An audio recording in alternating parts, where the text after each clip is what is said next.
1645లో ఒక్క vote Oliver Cromwell చేతుల్లోనికి England దేశపు యొక్క ఆధిపత్యాన్ని తెచ్చిపెట్టింది. 1649లో ఒక్క ఓటు చార్ల్స్ ద ఫస్ట్ని హతమార్చడానికి సహాయపడింది. 1845లో టెక్సస్ అనేటువంటి రాష్ట్రాన్ని అమెరికాలో చేర్చడానికి ఒక్క ఓటు తోడ్పడింది. 1868లో ప్రెసిడెంట్ ఆండ్రూ జాక్సన్ ఇంపీచ్మెంట్ కాకుండా ఒక్క ఓటు అతన్ని రక్షించింది. 1875లో ఫ్రాన్స్ ఒక మోనార్కీగా అంటే రాజరికముగా కాకుండా ఒక రిపబ్లిక్గా మారడానికి సహాయపడింది.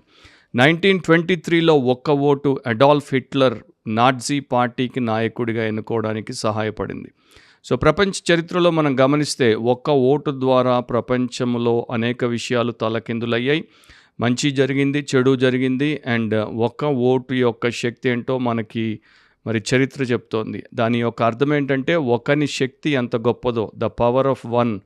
మంచిగా ఉపయోగపడితే ఎంత గొప్పగా ఉపయోగపడుతుంది, చెడుగా ఉపయోగపడితే ఎంత చెడును చేస్తుంది అనేది ప్రపంచంలో చరిత్ర మనకి మరలా చెప్తూనే వస్తుంది. సో ఒక వ్యక్తి యొక్క మాదిరి, ఒక వ్యక్తి యొక్క ఉదాహరణ, ఒక వ్యక్తి యొక్క నమూనా లేక ఒక వ్యక్తి యొక్క ఎగ్జాంపుల్ ప్రపంచంలోనే కాదు ప్రభు యొక్క సంఘంలో కూడా చాలా గొప్పగా అండ్ చాలా హీనంగా ఉపయోగపడినట్లు బైబిల్ మనకి చెప్తోంది. ఆల్బర్ట్ స్క్విట్జర్ అందుకే అనేవాడు, ఎగ్జాంపుల్ అనేది ఇతరులను ప్రభావితము చేయడానికి మూల విషయం కాదు, అదే అసలైనటువంటి విషయం. అంటే అది తప్ప మరొకటి లేదు అని ఆయన యొక్క ఉద్దేశం. సో ఒకని శక్తి ఎంత ప్రయోజనకరమైనటువంటి పనులు చేయగలదో ఆలోచించి దాని ప్రకారం నడుచుకుంటే ఆ మనిషి ప్రపంచంలో చేయలేనిదంటూ ఏది ఉండదు. బిబ్లికలీ స్పీకింగ్, వాక్యానుసారంగా మాట్లాడితే అనే క్రిస్టియన్ పాడ్కాస్ట్కి యేసుక్రీస్తు ప్రభు శ్రేష్టమైన నామమున మీలో ప్రతి ఒక్కరికి స్వాగతం అండ్ శుభాలు. మనము దేవుడిచ్చినటువంటి అవకాశం ప్రకారం దేవుడి వాక్యం నుండి సత్యాన్ని తెలుసుకుంటున్నాం. సత్యాన్ని తెలుసుకోవడం ఒక ఎత్తు, సత్యాన్ని అనుసరించి నడుచుకోవడం ఇంకో ఎత్తు. సత్యము తెలిస్తే మన జీవితము సార్థకం అవ్వదు, సత్యాన్ని అనుసరించి నడిచినప్పుడే మన జీవితం సార్థకమవుతుంది. అండ్ ఈ రోజుల్లో ప్రపంచంలో సత్యం అనేది మరుగైపోతోంది. కనుక మనకు ఎవరి సత్యం అంటే వారి సత్యము కాదు, కానీ దేవుడి యొక్క సత్యం, సత్యవంతుడైనటువంటి ఆయన వాక్యంలోని సత్యం చాలా అవసరం. ఈరోజు మన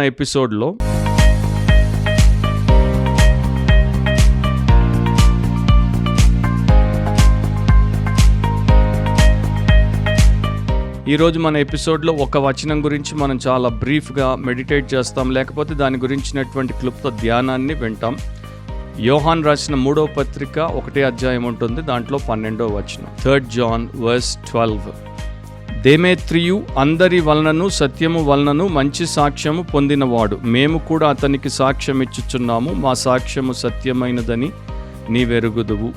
సో మన పాడ్కాస్ట్ యొక్క టైటిల్ ఏంటంటే the power of one. The power of one, ఒకని శక్తి.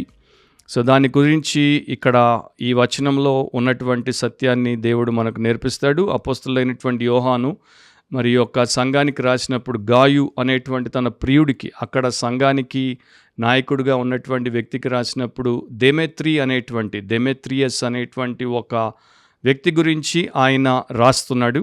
మరి దెమేత్రియస్ అనేటువంటి వ్యక్తి, లేకపోతే దెమేత్రి అనేటువంటి వ్యక్తి నిజానికి ఏమి చేశాడు, ఆయన చేసినటువంటి ఏ కార్యమును బట్టి ఆయనకి అందరిలో మంచి సాక్ష్యం వచ్చింది, ఆయన్ని సత్యము బలమైనటువంటి సాక్ష్యం ఇచ్చి గణపరిచింది. అండ్ అపోస్తలులైనటువంటి యోహాన్తో పాటు ఇతర దేవుని సేవకులు ఆయన్ని సాక్ష్యం ఇచ్చి గణపరిచారు అని చెప్పడానికి వివరాలు ఏమీ మనకి లేవు. కాకపోతే అంతకు మునుపు పోయిన వారం మనం పాడ్కాస్ట్లో చూసాము, దియోత్రెఫే అనేటువంటి ఒక దుష్టుడు, మరి అతని యొక్క ఆపోజిషన్లో అతనికి వ్యతిరేకముగా మనకి దెమేత్రి అనేటువంటి ఒక ధన్యుణ్ణి ఆయన చూపిస్తున్నాడు. దియోత్రెఫే చేసినటువంటి చెడు కార్యములన్నిటి గురించి డీటెయిల్స్ ఇచ్చాడు, కానీ మరి దెమేత్రి చేసినటువంటి మంచి కార్యముల గురించి డీటెయిల్స్ ఇవ్వలేదు. ఎందుకంటే అతడు మంచి చేశాడు అంటే సరిపోతుంది, కానీ చెడు చేసినోడు ఎంత చెడు చేశాడు, ఏ రకంగా చెడు చేశాడని చెప్పకపోతే తాము చేస్తున్నది మంచో చెడో తెలుసుకోకుండా ఉంటారు కనుక ఆ ప్రకారము చెప్పాడు. నా దెమేత్రి గురించి మనకు ఎక్కువ సమాచారం లేదు. దెమేత్రి ఎవరో మనకి పక్కాగా తెలియదు. బల్లగుద్ది మనము చెప్పేటువంటి సమాచారం మన చేతుల్లో లేదు. కాకపోతే కొంతమంది అభిప్రాయం ఏంటంటే, ఈ సంఘానికి వచ్చినటువంటి పరిచారకుల్లో ఇతడు కూడా ఒకడై ఉంటాడు. లేక ఈ పత్రికను యోహాను ద్వారా తీసుకొని వచ్చి గాయు అనేటువంటి ఆ ప్రియునికి అప్పగించినటువంటి వ్యక్తి అయినా అయి ఉంటాడు. మరికొంతమంది అభిప్రాయం ఏంటంటే, అపోస్తలుల కార్యములు 19వ అధ్యాయం 24వ వచనంలో ఇంకొక వ్యక్తి పేరు కూడా దేమేత్రి. అక్కడ ఇట్లా రాయబడి ఉంటుంది, ఎలాగనగా దేమేత్రి అను ఒక కంసాలి అర్తెమే దేవికి వెండి గుళ్ళను చేయించుట వలన ఆ పని వారికి మిగుల లాభము కలుగజేయుచుండెను. సో ఈ దేమేత్రి కంసాలి, ఇతడు ఒక విగ్రహారాధికుడే కాదు, విగ్రహముల వ్యాపారి.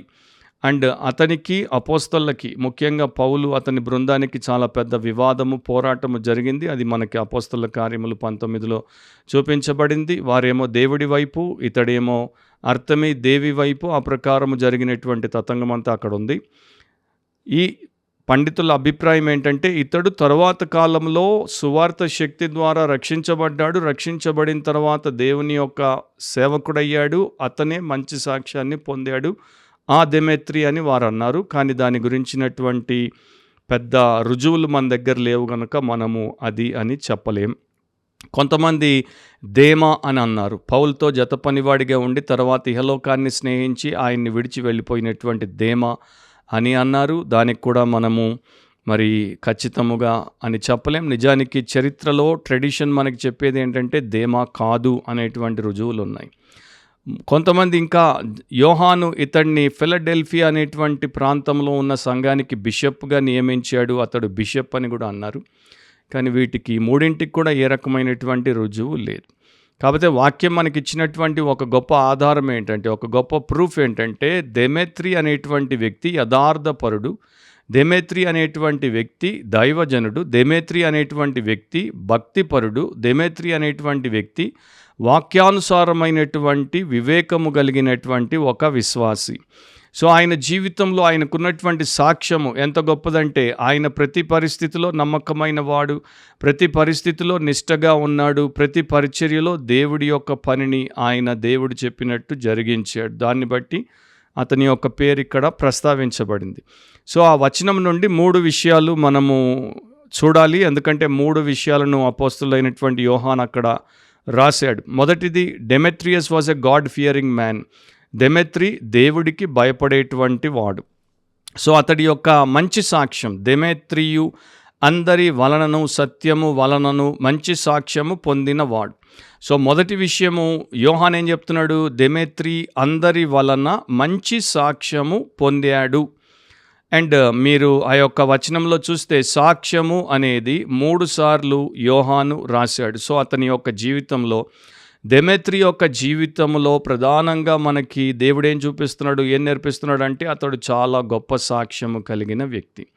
చాలామంది సరైనటువంటి స్వభావము లేనప్పుడు మంచి సాక్ష్యమును కలిగి ఉండరు. కానీ కొంతమందికి ఎప్పుడైతే సరైనటువంటి స్థిరమైనటువంటి స్వభావం ఉంటుందో అట్లాంటి వారికి చాలా శ్రేష్టమైన, శక్తివంతమైన మంచి సాక్ష్యం ఉంటుంది.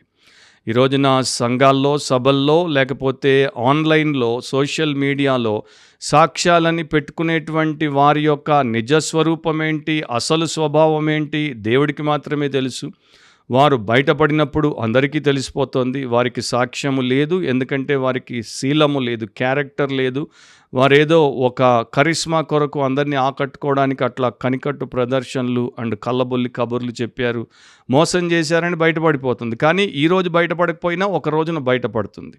దెమెత్రి గురించి పరిశుద్ధాత్ముడు, పరిశుద్ధ అపోస్తలుడైనటువంటి యోహాను ఇస్తున్నటువంటి సాక్ష్యం ఏంటంటే, ఇతడు మంచి గుణము కలిగినటువంటి, మంచి సాక్ష్యము కలిగినటువంటి వ్యక్తి. అపోస్తలుల కార్యములు 6వ అధ్యాయం 3వ వచనంలో, కాబట్టి సహోదరులారా, ఆత్మతోనూ జ్ఞానముతోనూ నిండుకొని మంచి పేరు పొందిన 7 మనుషులను మీలో ఏర్పరచుకొనుడి, మేము వారిని ఈ పనికి నియమింతుము అని అపోస్తలుల ద్వారా అక్కడ ఉన్నటువంటి సంఘానికి ఒక ఆదేశాన్ని ఇవ్వడం మనం చూస్తున్నాం. సో వారి కోసము పరిచర్య చేయడానికి 7 వారు ఎన్నుకోవాల్సి వచ్చినప్పుడు ఎట్లాంటి వారిని ఎన్నుకున్నారు, ఆత్మతో, జ్ఞానముతో. ఇంకా అధ్యాయంలో చూస్తే వారికి విశ్వాసం ఉంది, వారికి గుణం ఉంది. సో అట్లాంటి వారు మంచి పేరు పొందారు. మంచి గుణం ఉంది కనుకనే మంచి పేరు వారికి వచ్చింది. సో ఇతడు కూడా అట్లాంటి వ్యక్తి అయి ఉంటాడు. ఇతడి యొక్క మంచి కార్యములను బట్టి ప్రభువైన యేసుక్రీస్తుకు మంచి మహిమ వచ్చింది, లేకపోతే ఆయనకి గొప్పగా ఘనత ఆరోపించబడింది. ఆయన ఇతని జీవితంలో ప్రకాశమానముగా హెచ్చించబడ్డాడు, అనేకుల నోట్లో ఆయన నామము స్తుతింపబడింది. అలాంటి కృప ఈ దేమేత్రికి ఉన్నట్లు మనము చూస్తున్నాం. సో ఒక వ్యక్తిని ఆ ప్రకారం మార్చగలిగినటువంటి వాడు యేసుప్రభువే గనుక ఆ ప్రకారం మార్చినప్పుడు ఆ ప్రకారమే జీవించి అలాంటి మంచి సాక్ష్యాన్ని దేమేత్రి అనేటువంటి వ్యక్తి పొందుకున్నాడు. అందరి ఎదుట ఇతనికి మంచి సాక్ష్యం. ఇక్కడ కాంటెక్స్ట్ మనకి చాలా ముఖ్యం. అందరి వలన అన్నప్పుడు యోహాను క్రైస్తవ సమాజం, క్రైస్తవ సంఘాల్లో, క్రైస్తవ విశ్వాసుల మధ్యలో అని ప్రధానంగా చెప్తున్నాడు. ప్రపంచంలో ఉన్నటువంటి అందరి వలన మంచి సాక్ష్యము పొందాడు అన్నది కాదు ఆయన యొక్క అభిప్రాయం. ఎందుకంటే ఒక చోట లూకా సువార్త 6:26 యేసుప్రభు ఇట్లా చెప్పారు, మనుషులందరూ మిమ్మును కొనియాడునప్పుడు మీకు శ్రమ, వారి పితరులు అబద్ధ ప్రవక్తలకు అదే విధముగా చేసిరి. సో ప్రపంచంలో ఉన్నటువంటి ప్రతి ఒక్కడు నిజముగా పరిశుద్ధమైనటువంటి దైవ సేవకుడిని, దేవుడికి భయపడేవాడిని పొగడడు. మొదట్లో ఇష్టపడిన తర్వాత అతడు సత్యం వైపున నిలబడినప్పుడు, దేవుడి వైపున నిలబడినప్పుడు, వాడు దానికి వ్యతిరేకిగా ఉన్నప్పుడు అతన్ని తప్పకుండా దూషిస్తాడు. అభాండాలు, అపనిందలు అతని మీద మోపి పేరు పాడు చేయడానికి ప్రయత్నం చేస్తాడు. సో బేసికల్లీ ఇక్కడ పరిశుద్ధుల మధ్యలో, క్రైస్తవ సంఘం మధ్యలో ఇతనికి చాలా మంచి సాక్ష్యం ఉండింది. అండ్ ఆ సాక్ష్యము సంఘానికి ఎంతగానో ఉపయోగపడింది, ప్రయోజనాన్ని చేకూర్చింది. అట్లాంటి మంచి సాక్ష్యము ప్రతి క్రైస్తవ విశ్వాసికి ఉండాలి, క్రైస్తవ సేవకులకు మరీ ఉండాలి. అండ్ అట్లా ఉందా అన్నది మనలో ప్రతి ఒక్కరూ ఈ సమయంలో పరిశీలించేటువంటి అవసరం ఎంతైనా ఉంది. ఒకసారి డిఎల్ మోడీ ఒక అడ్వర్టైజ్మెంట్ని చూశాడు. అడ్వర్టైజ్మెంట్ వస్త్రాలకి సంబంధించింది, అంటే క్లోదింగ్, బట్టలకి సంబంధించింది. దాని మీద ఒక లైన్ ఇంగ్లీష్లో ఇట్లా రాయబడింది, if you want people to respect you, wear good clothes. మనుషులు మీకు మర్యాదనివ్వాలి, మిమ్మల్ని గౌరవించాలి అనుకుంటే మీరు మంచి వస్త్రాలు వేసుకోవాలి. మోడీ నవ్వుకున్నాడంట. ఎందుకంటే మోడీ అన్నాడు, ఒక కుష్ఠోడిని తీసుకుని వచ్చి వాడికి మంచి వస్త్రాలు తొరిగినంత మాత్రాన వాడు మంచివాడైపోతాడా? లోపల ఉన్నటువంటి కుష్టును పైనున్నటువంటి మంచి తలతల్లాడే వస్త్రాలు కప్పుతాయా, బాగు చేస్తాయా? అదే ప్రకారం లోపల గుడ్ క్యారెక్టర్ లేకుండా పైకి గుడ్ కాస్ట్యూమ్ వేసుకున్నంత మాత్రాన ఒకడు మంచోడు అయిపోడు. సో దేమేత్రి అనేటువంటి వ్యక్తికి గుడ్ క్యారెక్టర్ ఉంది కనుక, గుడ్ క్రిస్టియన్ కాండక్ట్ ఉంది కనుక, గుడ్ క్రిస్టియన్ టెస్టిమనీ, లేకపోతే ఆయనకి ఆ విట్నెస్ వచ్చింది. బైబిల్ మనకు చెప్తోంది 2 కొరింథీ 5:17, కాగా ఎవడైనను క్రీస్తునందుని ఎడల వాడు నూతన సృష్టి, పాతవి గతించెను, ఇదిగో క్రొత్తవాయెను. సో దేమేత్రి అనేటువంటి వ్యక్తి క్రీస్తునందు ఉన్నాడు కనుక నూతన సృష్టి, క్రీస్తునందు ఉన్నాడు గనుక నవీన స్వభావం, క్రీస్తునందు ఉన్నాడు గనుక అందరూ మెచ్చే సాక్ష్యమును కలిగి ఉన్నాడు, దేవుడికి భయపడిన భక్తిపరుడు. రెండవది, Demetrius was a god obeying man. Demetri దేవునికి విధేయత చూపు వ్యక్తి. సత్యము వలనను మంచి సాక్ష్యము పొందినవాడు అని రాయబడింది. సత్యము అంటే ఏంటి? యోహాను సత్యము అనేటువంటి పదాన్ని చాలా గొప్పగా ఉపయోగిస్తాడు. యోహాను సువార్తలో 1వ పత్రికలో, 2వ పత్రికలో, 3వ పత్రికలో, ప్రకటన గ్రంథంలో. సో ఆయనకి సత్యము అంటే యేసుప్రభువే కాదు, సత్యస్వరూపి అయిన ఆత్మే కాదు. కానీ ఇక్కడ కాంటెక్స్ట్లో సందర్భము బట్టి అక్కడ చూస్తే సత్యము అంటే అదే 3వ యోహానులో 4వ వచనంలో ఇట్లా రాశాడు, నా పిల్లలు సత్యమును అనుసరించి నడుచుకొనొచ్చున్నారని వినుట కంటే నాకు ఎక్కువైన సంతోషం లేదు. అంటే దేవుడి సత్యము, దేవుడి వాక్యమును అనుసరించుట. సో ఈ డెమెత్రి అనేటువంటి వ్యక్తికి సత్యము సాక్ష్యం ఇస్తోంది. అంటే ఇతడు నన్ను నమ్మాడు, ఇతడు తన నడవడిని నా యొక్క నిర్దేశం ప్రకారం పెట్టుకున్నాడు, నా ఆదేశం ప్రకారమే ఇతడి యొక్క జీవితము నడిచింది ఉంది. నేను లేక సత్యమే లేక సువార్తే లేక దేవుడి యొక్క సంపూర్ణ సంకల్పమే ఇతని యొక్క జీవితానికి ఆధారమై ఉంది. 1 యోహాను 2:8 యోహాను రాశాడు, మరియు క్రొత్త ఆజ్ఞను మీకు రాయుచున్నాను, చీకటి గతించుచున్నది, సత్యమైన వెలుగు ఇప్పుడు ప్రకాశించుచున్నది కనుక అది ఆయన యందును మీ యందును సత్యమే.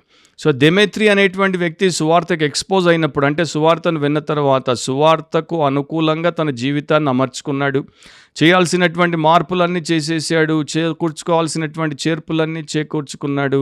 దేవుడి తప్పు, ఇది తప్పు, ఇది తప్పు, ఇది తప్పు, దీన్ని విడిచిపెట్టి అంటే విడిచిపెట్టాడు. దేవుడి ఇది మంచి, ఇది మంచి, ఇది మంచి, దీన్ని మొదలుపెట్టంటే మొదలుపెట్టాడు. ఆ ప్రకారం డెమెత్రి యొక్క జీవితము చాలా శ్రేష్టముగా సత్యము చేత పటిష్టపరచబడింది.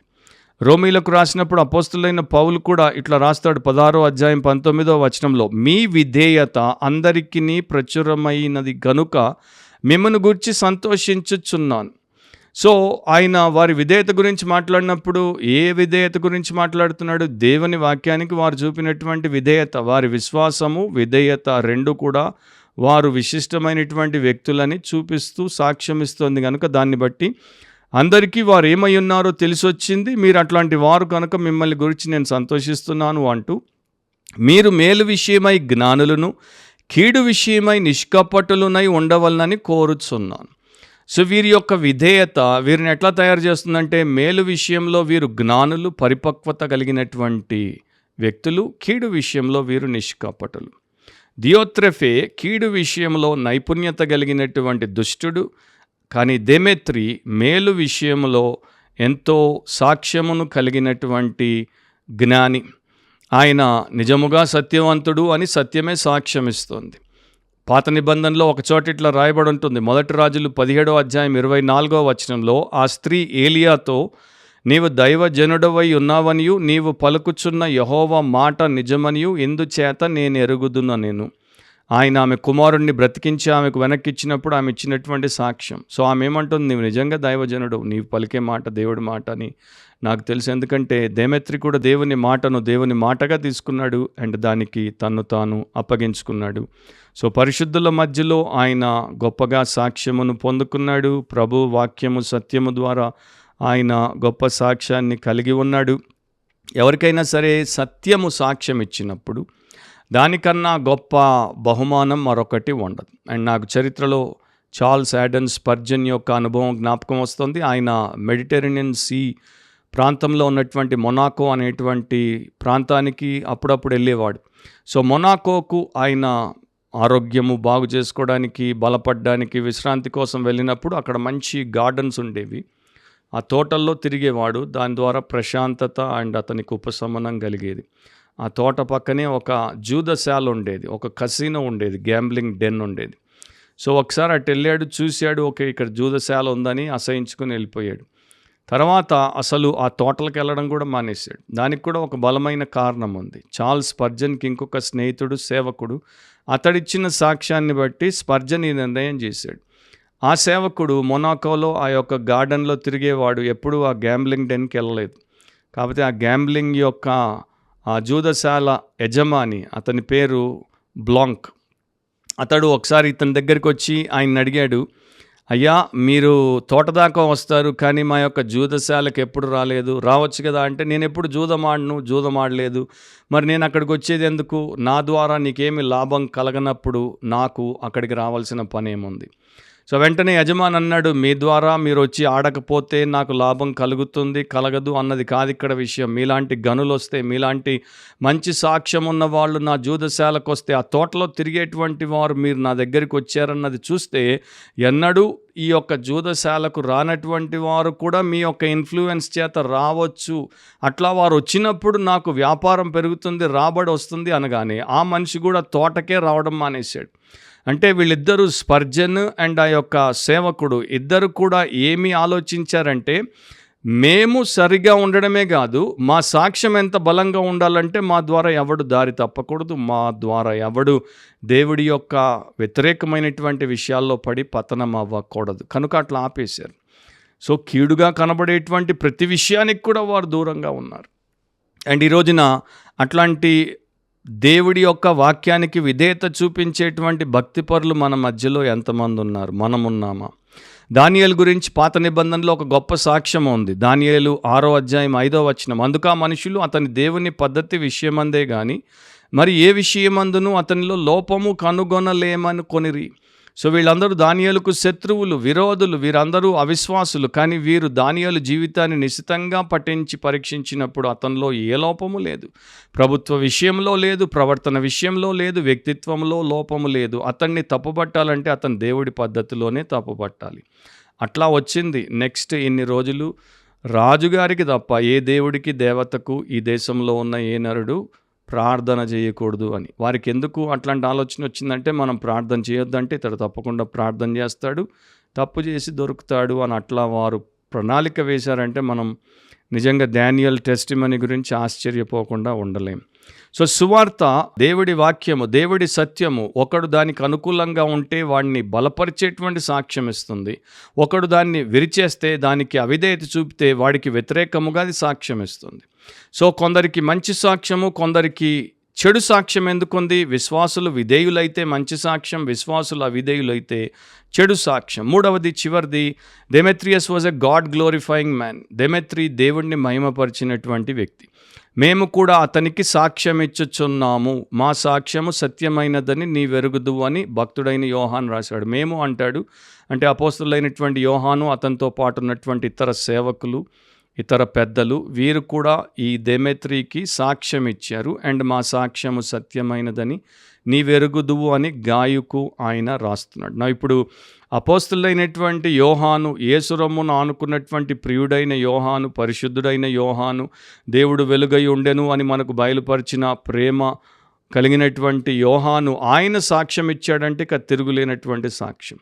సో దీంట్లో మనం ఒకటి తెలుసుకోవాలి, నేర్చుకోవాలి. అదేంటంటే మన సంఘ సేవకులు, మన సంఘ పెద్దలు, మన కాపర్లు మనకు సాక్ష్యం ఇస్తే దానికన్నా గొప్ప ధన్యత మరొకటి మనకు లేదు. మన సంఘంలో ఇతరులు మనకి సాక్ష్యము ఇచ్చినా ఇవ్వకపోయినా పెద్దలు సాక్ష్యం ఇవ్వడం చాలా ముఖ్యం.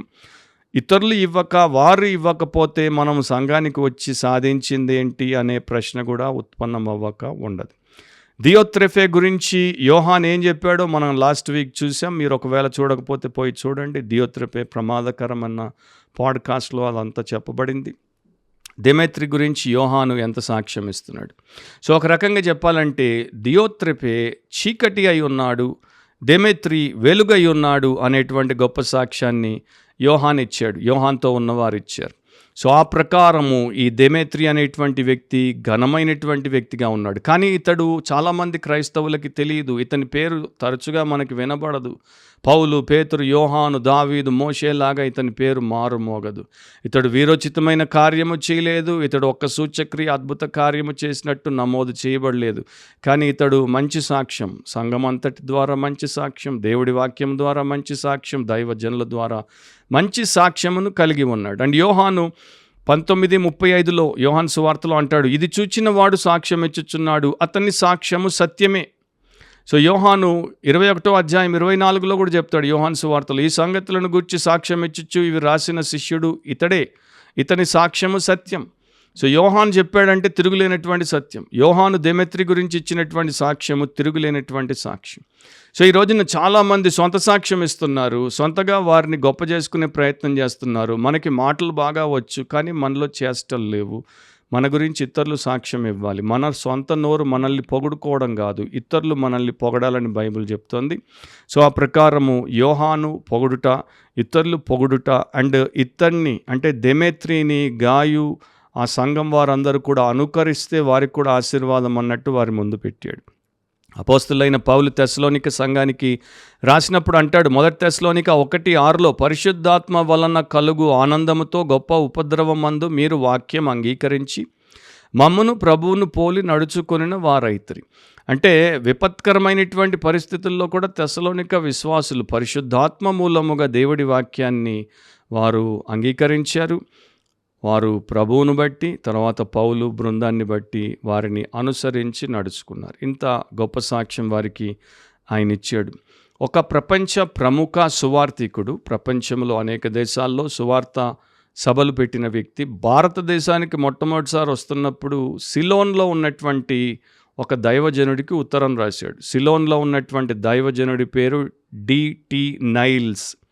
So D.T. నైల్స్ గారిని అడిగాడు, అయ్యా నేను భారతదేశంలో సువార్త సభ పెట్టబోతున్నాను, నాకేదైనా సలహా చెప్తారా, నాకు మీ జ్ఞానమును కొంచెము అనుగ్రహిస్తారా అంటే D.T. నైల్స్ ఇట్లా రాశాడు, మీరు భారతదేశంలో సువార్త సభ పెట్టండి, వచ్చి సువార్తను ఘనముగా ప్రకటించండి, కానీ భారతదేశంలో ఒకటి మాత్రం మరవకుండా గుర్తుపెట్టుకోండి, దాన్ని అమలు చేయండి. భారతీయులు మీరు చెప్పేది వినుట కన్నా మీరేమై ఉన్నారో చూస్తారు. సో మీరు ఆ దేశంలో, మీ దేశంలో ఉన్నట్టు ఆడంబరముగా, అంటే మీరు చాలా ఘనముగా ఉన్నట్టు ఇక్కడికి వచ్చి కనబడితే ఈ దేశస్తులు మిమ్మల్ని అంగీకరించరు. సో మీరు ఇక్కడ ఆస్టియరిటీకి ప్రాముఖ్యతనివ్వాలి. అంటే మీరు ఇక్కడికి వచ్చినప్పుడు సామాన్యముగా ఉండాలి. మీరు నిడారంబరంగా ఉండాలి. అంటే నిజంగా ఇతడు సేవకుడు అంటే ఈ లోకము, లోక సంబంధమైన విషయాలకు అతీతంగా ఉన్నాడు. ఇతనికి ఇవేవి ముఖ్యం కావు, విలువైనవి కావు. ఇతడికి దేవుడే ముఖ్యం, భక్తే ముఖ్యం అన్నట్టు వారికి కనబడితే మీ సువార్త వారి మీద పనిచేస్తుందని చెప్పాడు. అండ్ ఈ రోజున ఆ మాటలు నేను ఆ పుస్తకంలో చదివిన తర్వాత నాకు ఇప్పుడున్నటువంటి సో కాల్డ్ సేవకులు, వారికి మెగా చర్చిలు ఉన్నాయా, వారివి మెగా సభలా, ఎంత అవన్నీ నాకు అనవసరం. ఈ కేటగిరీలో పెట్టి చూస్తే వారు ఆస్టియర్గా అంటే పొదుపు చేసేవారిగా, సామాన్యముగా, ఒక సాధువుగా అంటే జెంటిల్గా అండ్ చాలా భక్తిపరులుగా మనకు కనబడుతున్నారా అంటే కనబడట్లేదు. సినిమా నటుల్లాగా, సెలబ్రిటీల్లాగా, పాప్ సింగర్స్ లాగా, లేకపోతే గానా బజానాల్లో వచ్చేటువంటి కవ్వాలి ఆ యొక్క యాక్టర్స్ లాగానే మనకు కనబడుతున్నారు. వారి వేషధారణ, వస్త్రధారణ అదంతా కూడా వారి వ్యక్తిత్వం ఏంటో బయట పెట్టేస్తుంది. అందుకే మన దేశంలో ఇన్ని సంఘాలు, ఇన్ని సభలున్నా కూడా రావాల్సినంత ఫలము రావట్లేదు. ఎందుకంటే పరిశుద్ధుల మధ్యలో మంచి సాక్ష్యము లేదు. వాక్యము, పరిశుద్ధ లేఖనం మంచి సాక్ష్యం ఇవ్వట్లేదు. అండ్ పరిశుద్ధ అపోస్తలు మంచి సాక్ష్యం ఇచ్చే స్థితిలో లేరు. అట్లా మనం ఉండకుండా మార్పు చెంది దెమెత్రిలాగా మనం ఉంటే ఎంతో ధన్యత. ప్రతి సంఘస్థుడు, సంఘస్థురాలు దెమెత్రిలాగా ఉండట అండ్ ప్రతి సేవకుడు దెమెత్రిలాగా ఉండట, అది మన ధన్యత. సో మనం ఎవరిని అనుకరించాలి అంటే దెమెత్రి లాంటి వారిని అనుకరించాలి.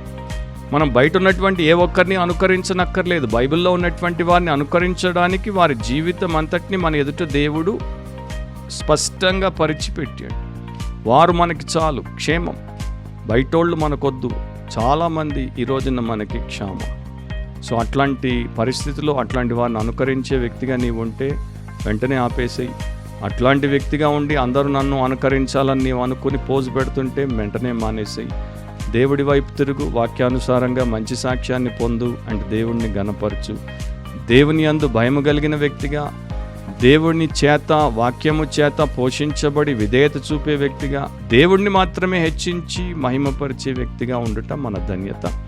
మరోసారి బిబ్లికలీ స్పీకింగ్, వాక్యానుసారంగా మాట్లాడితే అనే క్రిస్టియన్ పాడ్కాస్ట్లో మనం కలుసుకునేంత వరకు మర్చిపోకుండా గుర్తుపెట్టుకోండి, చెయ్యండి.